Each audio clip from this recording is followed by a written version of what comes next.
Hi, I'm Riley Rosebush. And I'm Jillian Baldwin. We're speech and language pathologists at the Down Syndrome Research Foundation. This video is about supporting individuals with Down syndrome in the classroom. Our goal for this video is to give you practical strategies to support your students' communication to increase participation at school. When we refer to communication, we mean more than just talking. We'll discuss the various ways we can support a person to express their messages and understand others. The ultimate goal for supporting communication is to allow students to participate. Participation simply means that a person is involved in a given life situation. In school, that would mean that the student is able to join in the various activities that happen during the school day. When a student has a disability, they might experience restrictions when it comes to participating in certain situations.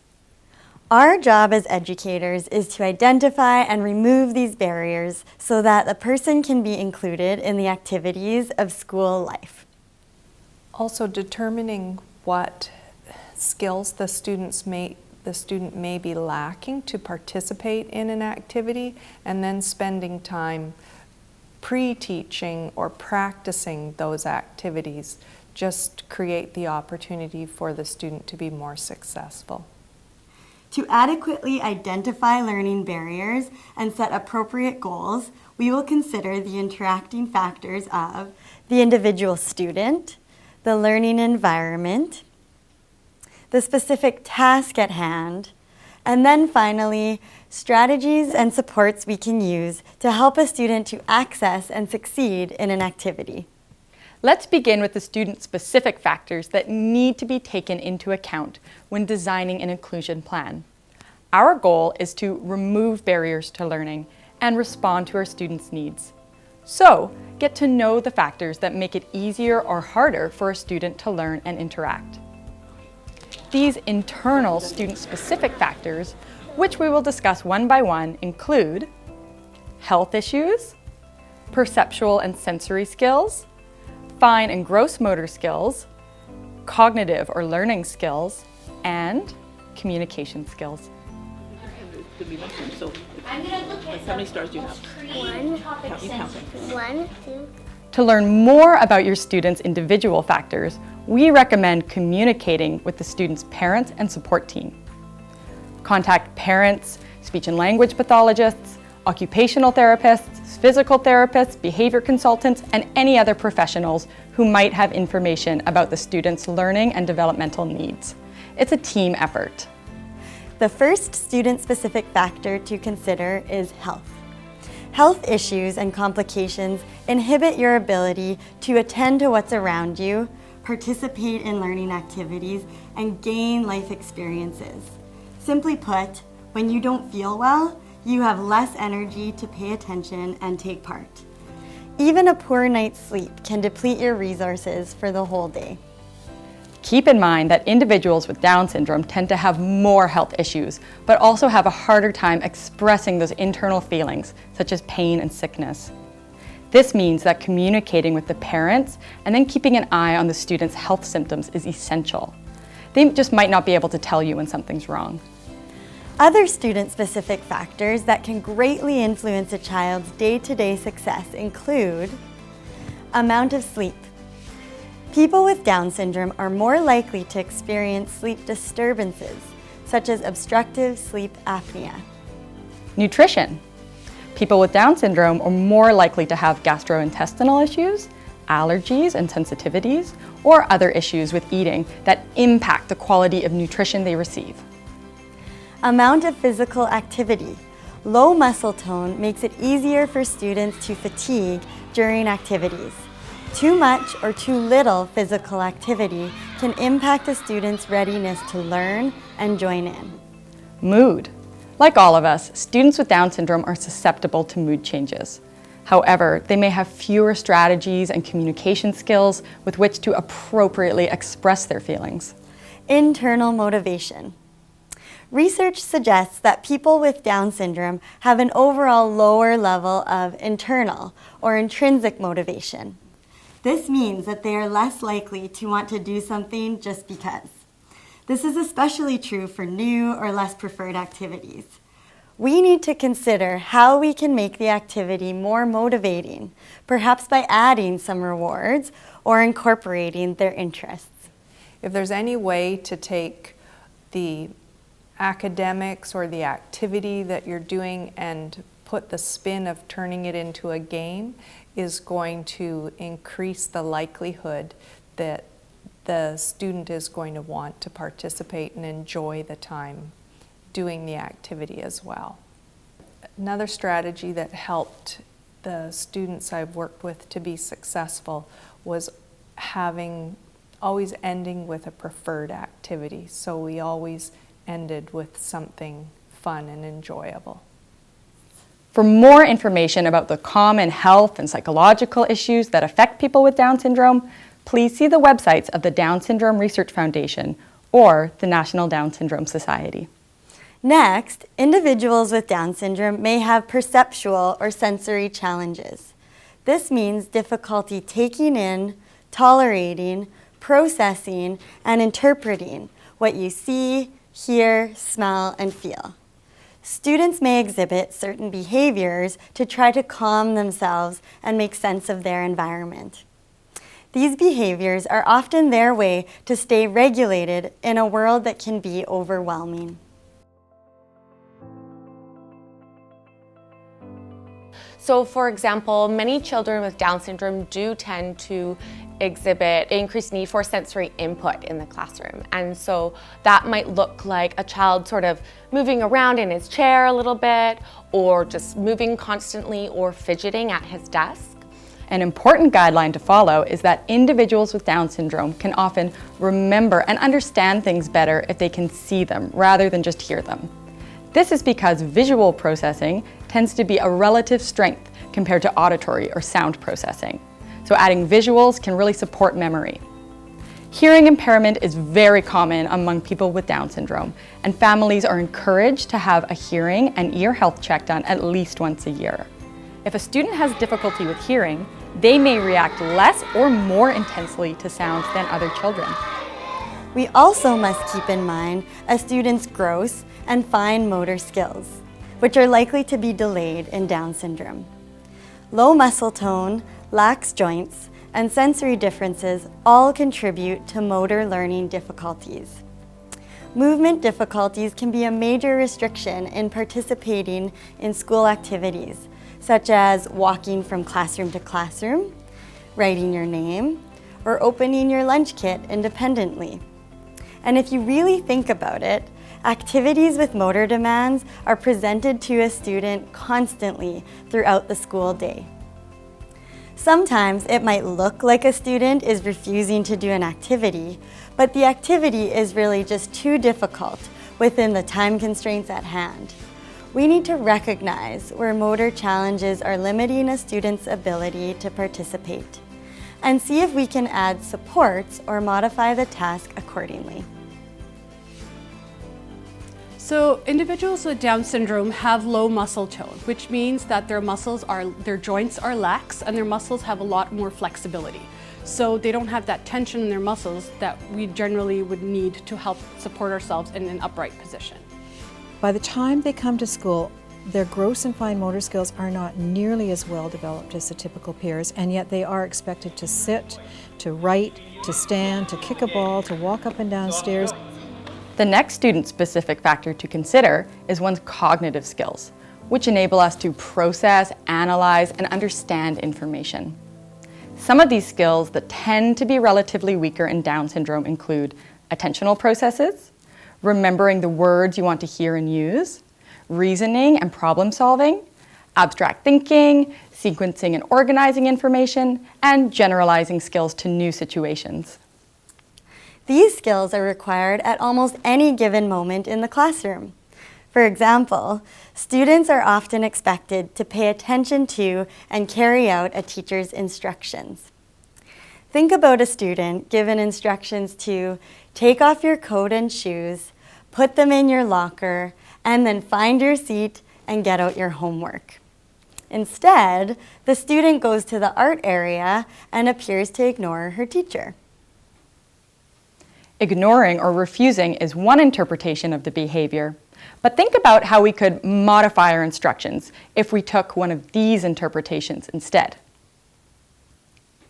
Perhaps the student's reduced attention span made her easily distracted by the vibrant art area, or perhaps her verbal short-term memory and limited vocabulary led her to forget the instruction after hearing it. Maybe she was unable to sequence and organize the activity, so initiating and carrying out an appropriate response was just overwhelming. Or, finally, a combination of the above factors impeded her response, but the student did not have the communication or problem-solving skills to tell her teacher that she needed help. This brings us to our final student-specific factor, communication skills. It's important to consider the student's level of both understanding and expressing words, symbols, and full messages. Keep in mind that individuals with Down syndrome tend to understand more than they are able to express. So do not underestimate their understanding, but don't assume they understand everything you say either. If you're interested in learning more about this topic, please refer to our first video on the DSRS website for a more detailed overview of communication skills in Down syndrome. So far, we've talked about being aware of and monitoring your students' internal settings. You can look for signs of illness, pain, or sensitivities that the student is unable to communicate. And keep in touch with parents regarding health status, sleep, and so on. We've also talked about getting to know your student's skill profile by identifying both strengths and challenges in sensory and perceptual skills, fine and gross motor abilities, cognition, and communication skills. Now, let's consider the external or environmental factors in the classroom. As educators, we need to be aware of opportunities to include students as fully as possible, but also be sensitive to the challenging demands that can tax your students' abilities. Please always keep in mind that each student has a finite capacity of resources that can be depleted by individual and environmental demands. So for each task, consider, what is the ultimate goal here, and how can I save the student's resources in other areas? Often, we can problem solve to modify some of the environmental factors to help students learn and take part in the classroom.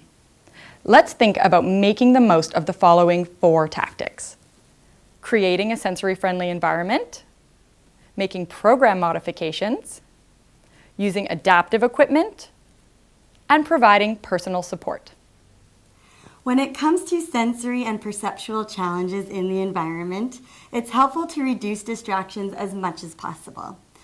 This can include visual distractions, like clutter and movement, auditory distractions, such as noise from many people talking, chairs scraping the floor, or even a ticking clock. Versus tactile stimulation, like itchy clothing tags, or even vestibular or proprioceptive input needs, like adding heavy work or movement breaks to calm or alert the sensory system. Consult with your student's occupational therapist to find out more about their sensory processing needs and strategize ways to make the classroom environment a more sensory-friendly place. As a pediatric occupational therapist, our goal is to increase our students' functional independence in the classroom. So that means that we want them to be able to perform all the activities that are required in a classroom environment as independently as possible. Next, program modifications are usually determined during your student's individualized education plan, or IEP, meetings. These meetings will hopefully involve the parents, resource teachers or learning support teachers, classroom teachers, educational assistants, and specialists who know the student well. Teachers need to remember that in order to support a student to have full participation in a classroom, they need to have a supportive, trusting relationship with their EAs so that you can try out new approaches and give feedback openly. Program modifications should enable the student to learn and be successful in school activities while also keeping in mind the development of skills that are important for friendship, future employability, and independence. Next, occupational therapists, physical therapists, and speech and language pathologists can all help to determine what kind of adaptive equipment your student needs to do their best in school. Equipment can support a variety of skills that we previously outlined that tend to be challenging to individuals with Down syndrome. These include perceptual skills. Equipment could include eyeglasses or enlarged text for vision issues, or hearing aids and FM systems for hearing issues. Sensory skills. Ball chairs, weighted items, swings, and so on can provide appropriate sensory input that will increase or decrease energy as needed. Motor skills. Items like pencil grips and supportive seating for fine motor tasks, and specialized playground equipment for gross motor tasks can ease demands on a student's finite capacity so that more resources are available to tackle a job. Think about this example. If students don't have to spend energy trying to support their posture and sit upright, they'll have more energy left for tasks like talking, writing, and even eating. One of the things that we look for while they're seated at their desk is that the back of their back is up against the chair, while their feet are also firmly planted on the floor. So when those two things are put together, that means that they have good ergonomic positioning. Cognitive and communication skills. Low and high technology options, from visuals of the day's schedule to electronic devices to formulate a message, can build predictability, support understanding, and encourage expression throughout the school day. Let's further explore the use of visuals. You might think a student no longer needs visuals once they're talking, but visuals can further enrich a student's expression of their ideas, as well as support their ability to understand and remember incoming information. Keep in mind, students with Down syndrome tend to have relatively weaker memory for what they hear, so capitalize on the relative strength of visual processing skills to support what you say to them. Plus, we all use visuals every day to learn and remember things, from diagrams and written notes to our cell phones and planners. There were some particular strategies that helped the students with Down syndrome that I supported in schools to be more successful.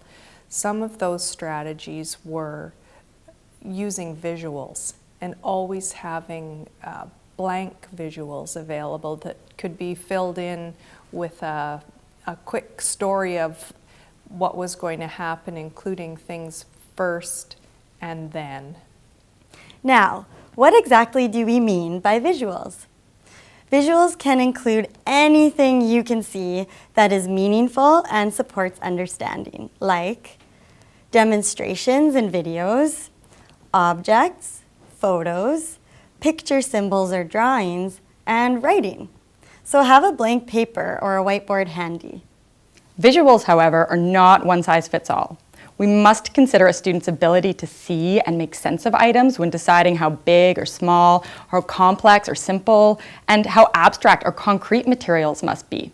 But if we create and use visuals that cater individually to our students with Down syndrome, you still might find that they are useful for the whole class. Some examples of basic visuals that can make your classroom run more smoothly include first and then boards, visual schedules, choice boards, and task breakdowns. As tasks or lessons become more advanced, you might start to incorporate more complex visual learning tools, such as peer or video modeling, social scripting, and social stories.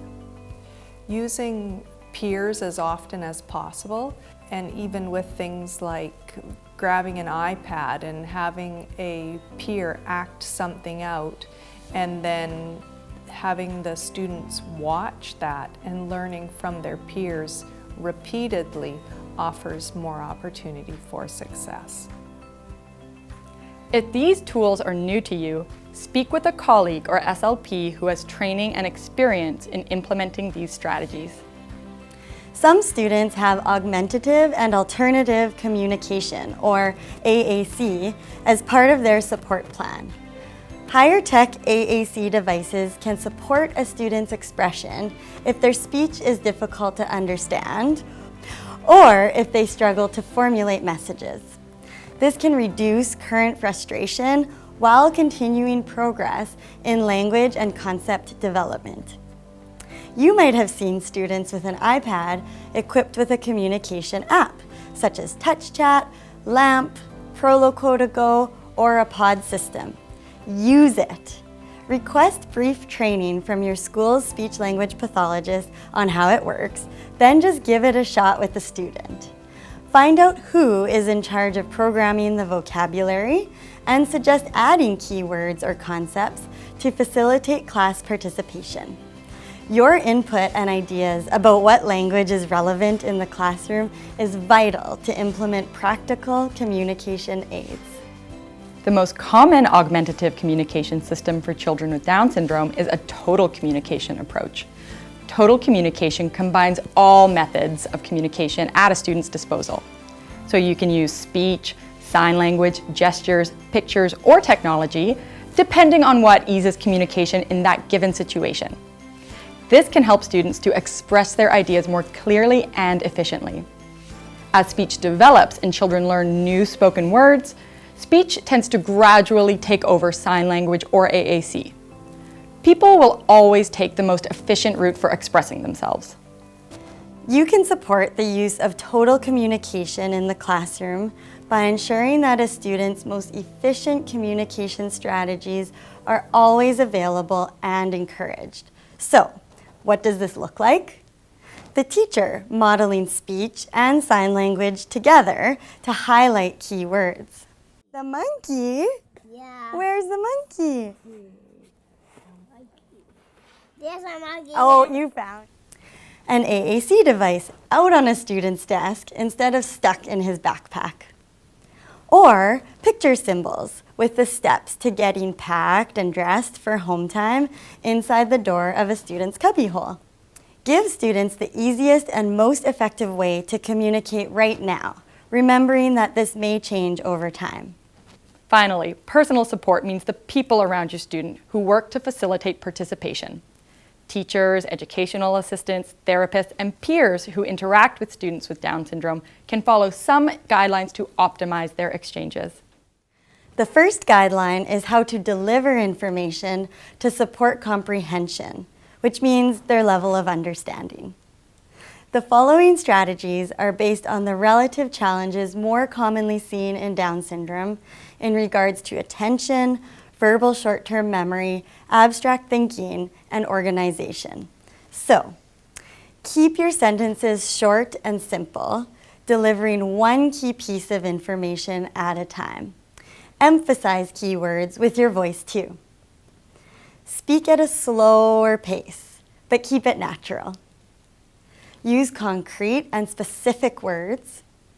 Augment what you say with visual support and hands-on activities. And repeat, repeat, repeat. Pre-teach new concepts, repeat key points often, and then review regularly. It can help to monitor your student to check if you need to adjust your delivery style. The student likely understood what you said if they respond meaningfully, accurately, and consistently to similar directions or requests. Responding incorrectly, repeating the last thing you said, smiling and nodding, or ignoring you are signs that your message didn't go through, and you might need to adjust your delivery. Our second task is to support a student's expression of their needs and ideas in the classroom. The number one tip is to wait. Give time for students with Down syndrome to process their responses. This is easier said than done. Challenge yourself to count to 10 before talking again, and encourage classmates and other staff to do the same. I had to keep in mind that I could never be in a hurry. Had patience. If you can be patient with these students that you're working with, it will just pay off so much in the long run. When a student doesn't answer your question right away, it can be really tempting to ask it again or shower them with more questions. Think about only asking questions your student can answer.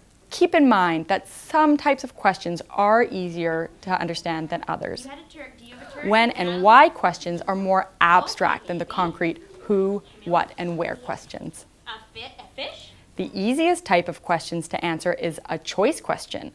Students just need to recognize and repeat their choice using the word that you just modeled. If the student makes errors in their sentences, simply repeat their sentence with emphasis on corrections. You are modeling the correct way to say it, but not forcing them to repeat you. If there's a routine activity that involves using similar words or phrases every time, such as show and tell or calendar, consider providing visual supports to help your student express more complete ideas. You might write down a sentence or a script, with or without picture symbols, to remind them of what to say when it's their turn. It is very important to positively reinforce any attempts to communicate and take part meaningfully. Reward effort, not accuracy, with attention and praise, and acknowledge and follow through on requests when possible. Sometimes you may struggle to understand your student's speech. We must appreciate how frustrating this can be for the student with Down syndrome. Show that you feel relaxed, interested in what they are saying, and will try to work with them to figure it out. Do not pretend to have understood. You will learn which strategies from these suggestions works best for your individual student to repair unintelligible words. You can politely ask your student to repeat their message slowly, show you or take you to what they mean, tell you the first sound or letter, try another mode such as AAC, sign language, gesture, or writing, and you can always offer choice or yes or no questions to narrow down the topic. If all else fails, respectfully ask if they want to try again later, and then make sure to honor that agreement. Social communication, or pragmatics, involves the many nuanced skills required to keep up a conversation, such as making eye contact, reading body language, taking turns talking, maintaining a topic, and asking partner-directed questions. While these unspoken rules tend to be absorbed automatically, students with Down syndrome likely need us to teach these hidden rules explicitly and clearly. Pragmatics are one of the most important aspects of communication for success in school and with peers.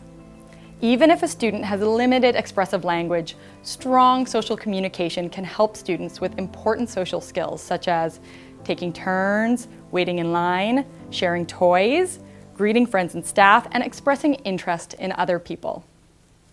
As children grow from elementary school to adulthood, pragmatics are the skills that evolve into the characteristics you want to see in a coworker or employee.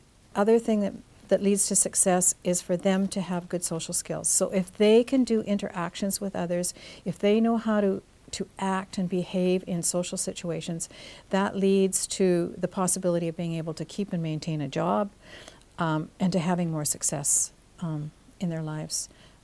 School personnel are in a particularly good position to teach and reinforce pragmatic skills because, compared to parents, you get to see children in a rich social environment and to support daily interaction with classmates and staff.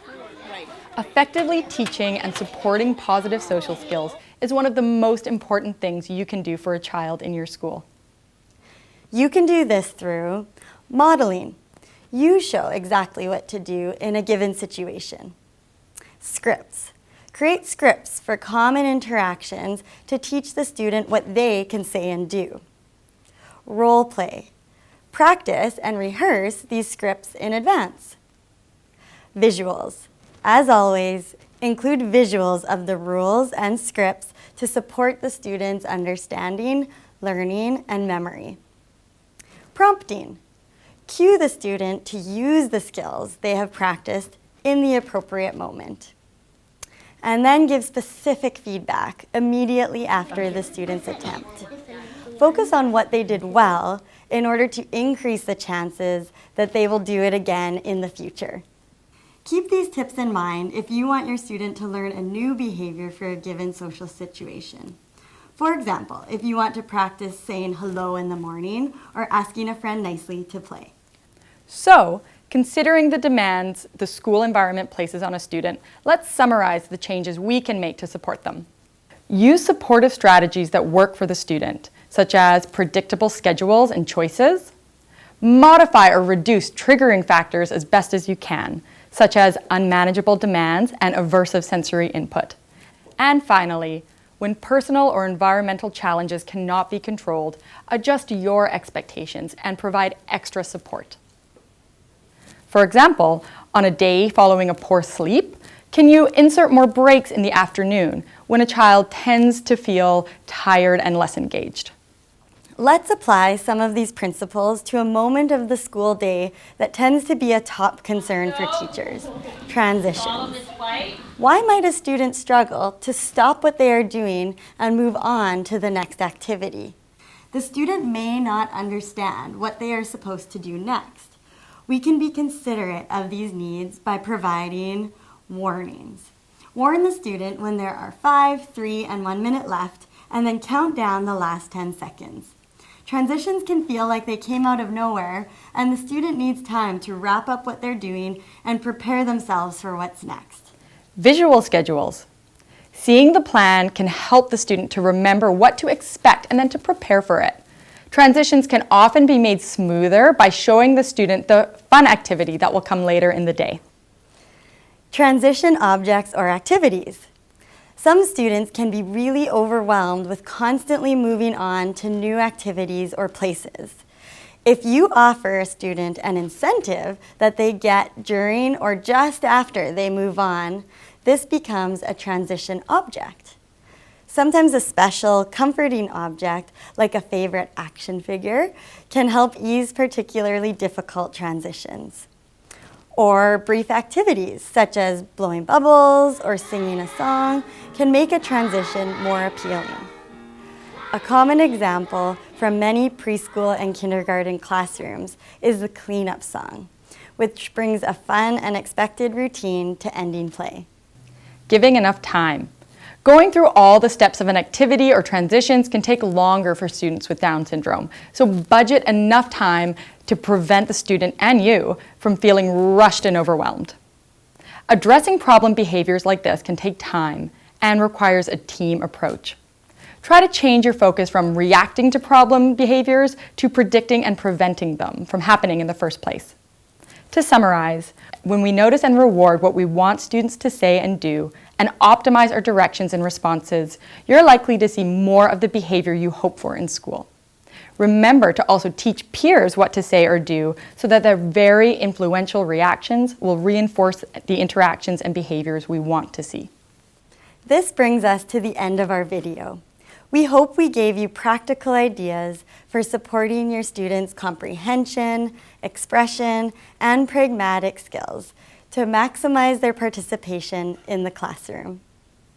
The inclusion of children with Down syndrome in the mainstream is so important. The research is really clear about the importance of them being included and how good it is for them. And how good it is for the peers and what they learn from our children.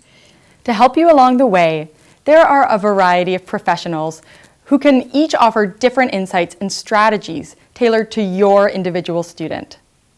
This can include school and private SLPs, AAC specialists who are usually available through the school board, occupational therapists, physical therapists, resource teachers, behavior consultants, and hearing and vision specialists.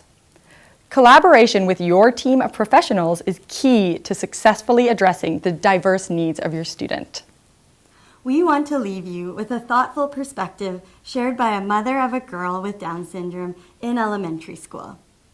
My hope for my child at school is to learn, have fun, be included, and fully reach her potential. Thank you so much for taking the time to watch this video. If you have any questions, please feel free to contact the Down Syndrome Research Foundation. Thank you.